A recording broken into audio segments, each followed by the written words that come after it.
بسم اللہ الرحمن الرحیم والنازعات غرقا والناشطات نشطا والسابحات سبحا فالسابقات سبقا فالمدبرات امرا۔ سختی سے جان نکالنے والے فرشتوں کی قسم ہے، اور نرمی سے جان نکالنے والے فرشتوں کی قسم، اور تیزی سے تیرنے والوں کی، پھر دوڑ کر آگے بڑھ جانے والوں کی، پھر ہر امر کی تدبیر کرنے والوں کی۔ یوم ترجف الراجفة تتبعها الرادفة قلوب یومئذ واجفة ابصارها خاشعة۔ جس دن کانپنے والی کانپے گی، اس کے پیچھے آنے والی پیچھے آئے گی۔ کفار کے دل اس دن دھڑک رہے ہوں گے، ان کی آنکھیں جھکی ہوئی ہوں گی۔ یقولون اِنَّا لَمَرْدُودُونَ فِي الْحَافِرَةِ أَإِذَا كُنَّا عِظَامًا نَخِرَةً قَالُوا تِلْكَ إِذًا كَرَّةٌ خَاسِرَةٌ فَإِنَّمَا هِيَ زَجْرَةٌ وَاحِدَةٌ فَإِذَا هُمْ بِالسَّاهِرَةِ۔ وہ کہتے ہیں کیا ہم پہلی حالت میں لوٹائے جائیں گے؟ کیا جب ہم بوسیدہ ہڈیاں ہو جائیں گے؟ کہتے ہیں کہ یہ تو اس وقت خسارے کا لوٹنا ہوگا، پھر وہ واقعہ صرف ایک ہی ہیبتناک آواز ہے، پس وہ اسی وقت میدان میں آ موجود ہوں گے۔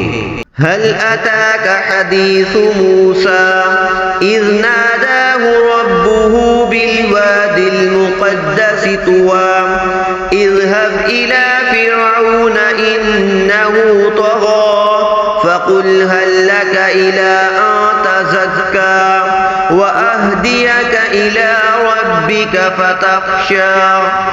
کیا آپ کو موسیٰ کا حال معلوم ہوا ہے جبکہ مقدس وادی طویٰ میں اس کے رب نے اسے پکارا، فرعون کے پاس جاؤ کیونکہ اس نے سرکشی کی ہے، بس کہو کیا تیری خواہش ہے کہ تو پاک ہو، اور میں تجھے تیرے رب کی طرف راہ بتاؤں کہ تو ڈرے۔ فَأَرَاهُ الْآيَةَ الْكُبْرَى فَكَذَّبَ وَعَصَى ثُمَّ أَدْبَرَ يَسْعَى فَحَشَرَ فَنَادَى فَقَالَ أَنَا رَبُّكُمُ الْأَعْلَى فَأَخَذَهُ اللَّهُ نَكَالَ الْآخِرَةِ وَالْأُولَى إِنَّ فِي ذَلِكَ لَعِبْرَةً لِمَن يَخْشَى۔ پس اس نے اس کو بڑی نشانی دکھائی تو اس نے جھٹلایا اور نافرمانی کی، پھر کوشش کرتا ہوا واپس لوٹا، پھر اس نے سب کو جمع کیا، پھر پکارا، پھر کہا کہ میں تمہارا سب سے بڑھ کر رب ہوں۔ پھر اللہ نے اس کو آخرت اور دنیا کے عذاب میں پکڑ لیا، بے شک اس میں اس کے لیے عبرت ہے جو ڈرتا ہے۔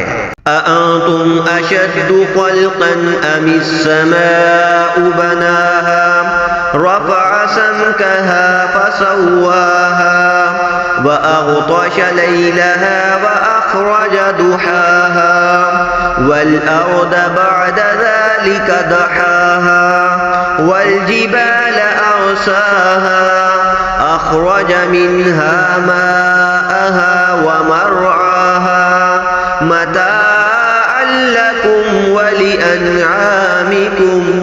کیا تمہارا بنانا بڑی بات ہے یا آسمان کا جس کو ہم نے بنایا ہے؟ اس کی چھت بلند کی، پھر اس کو سنوارا، اور اس کی رات اندھیری کی اور اس کے دن کو ظاہر کیا، اور اس کے بعد زمین کو بچھا دیا، اس سے اس کا پانی اور اس کا چارہ نکالا، اور پہاڑوں کو خوب جما دیا، تمہارے لیے اور تمہارے چار پایوں کے لیے سامان حیات ہے۔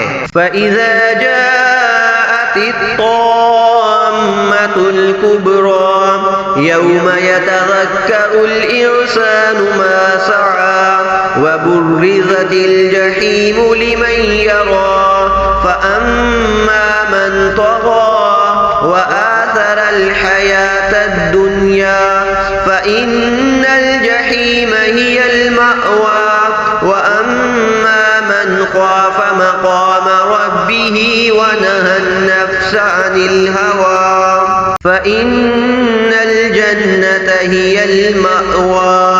بس جب وہ بڑا حادثہ آئے گا جس دن انسان اپنے کیے کو یاد کرے گا اور ہر دیکھنے والے کے لیے دوزخ سامنے لائی جائے گی، سو جس نے سرکشی کی اور دنیا کی زندگی کو ترجیح دی سو بے شک اس کا ٹھکانہ دوزخ ہی ہے، اور لیکن جو اپنے رب کے سامنے کھڑا ہونے سے ڈرتا رہا اور اس نے اپنے نفس کو بری خواہش سے روکا سو بے شک اس کا ٹھکانہ بہشت ہی ہے۔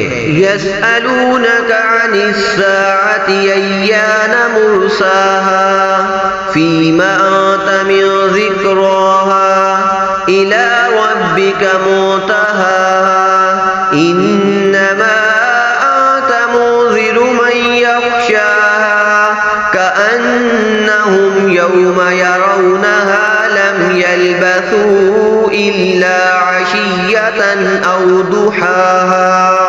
آپ سے قیامت کی بابت پوچھتے ہیں کہ اس کا قیام کب ہوگا، آپ کو اس کے ذکر سے کیا واسطہ، اس کے علم کی انتہا آپ کے رب ہی کی طرف ہے، بے شک آپ تو صرف اس کو ڈرانے والے ہیں۔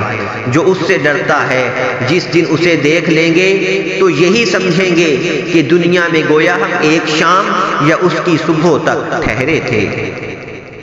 صدق اللہ العظیم۔